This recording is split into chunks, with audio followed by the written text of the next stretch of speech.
Hi, this is Catherine Roseine with Board Game Geek. I'm sitting here with Charles Chevalier from Argentin Verlag, and he's here to talk about Antarctica. Hi, Catherine. Hi. So please talk about the game. Yes, sure. Antarctica is a game about global warming. So we suppose that with global warming, Antarctica can be used by companies, by consortium, to make mining, coal, ore, etc., etc. We have here boats, and we have the sun. This is the mechanic, the original mechanic, and the sun is turning around Antarctica. Yeah. It's turning in the not non-clockwise, in the counterclockwise. Counterclockwise, and so the boat, the nearest from the sun, is going in another zone. Stop here, and can play the action that are built here. And then as this one moves on to here, etc., etc., etc. And so you imagine that here you have a space left. So if you place here, you can play immediately when the sun came back, or you can play an action that is perhaps interesting for you, but you lose one turn of sun, etc., etc. All these different action can be to construct here different buildings. These buildings are the next action, the next possible action. So the player choose in which zone they want to play an action in the future of the game. All right. So you have here different kind of action. You have the resource, the single resource. These gorgeous pieces here. Yeah, I love this one, the wind wheel. Yeah, I saw that. And you have core, coal, ore.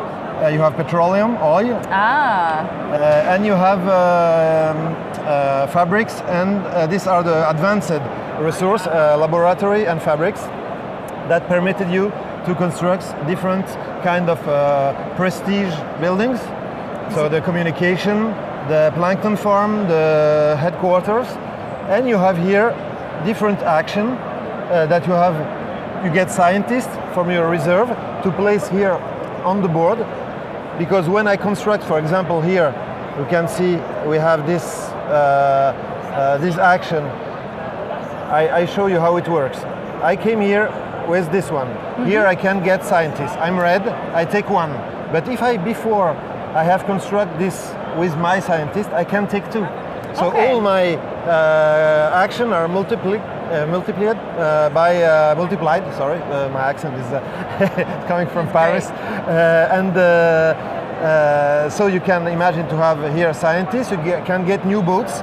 So new boats are here, and so I place it where the sun is at the end of the file.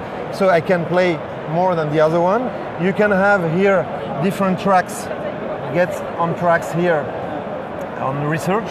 So if I'm stopping here, for example, this one permitted me, I'm red, to go on this track, and this track permitted me to have some different action too. So when you pass those, when I pass this, in blue it's action for everyone, but before me, then the other, then you. And then in red, it's only for me. Yeah. It's personal action. And so you have here different kind of action that permitted you to build all your scientists on the board.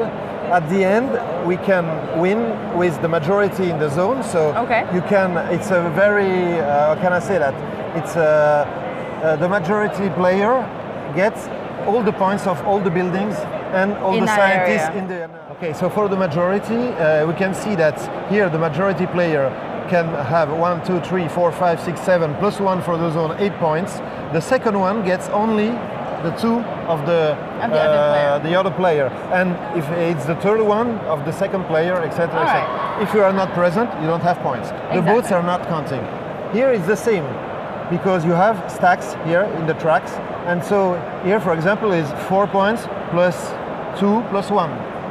Okay, so this one has 7 points, but the second one has 4 points of the first. This one has second one, etc. And then you have here zone when you can sacrifice some resource. You said, okay, this boat never gets built. I place it here. I can take here because I was blocked without scientists. And this one is a zone 2.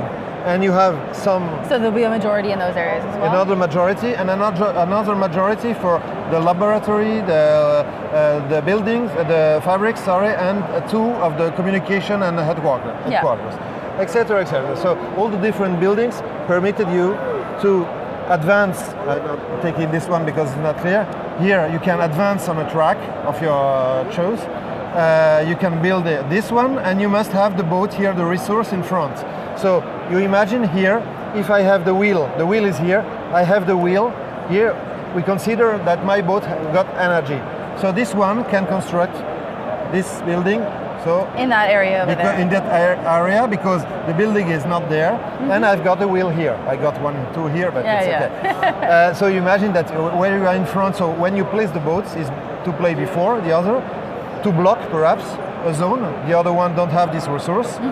You can play two to have, you said, okay, I will play this one, but this one has a lot of resource here.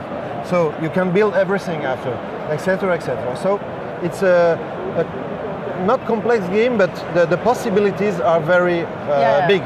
Okay, so easy to play because you have 4 possible actions: to build a boat, to get scientists, to go on the tracks, or to build cars. But at the end, with the counting, it becomes relatively complex as the game progresses. Because it's only one counting, so it's very easy to explain. But the possibilities are really good. So how many players is it for? It's 2 to 4 players. It's 20 minutes per player, and we say that it's 10 years old. Okay. Yeah, because it's not easy to, it's not complex to play it. Then after, I don't say that the child 10 years win. Perhaps but you don't know. Sometimes you have some child that play in front of you, and you say, "Wow!" It depends on the child. Of course. Thank you so much. That was Antarctica from Argentum Verlag. Bye bye. Thank you so much. Bye. Thank you.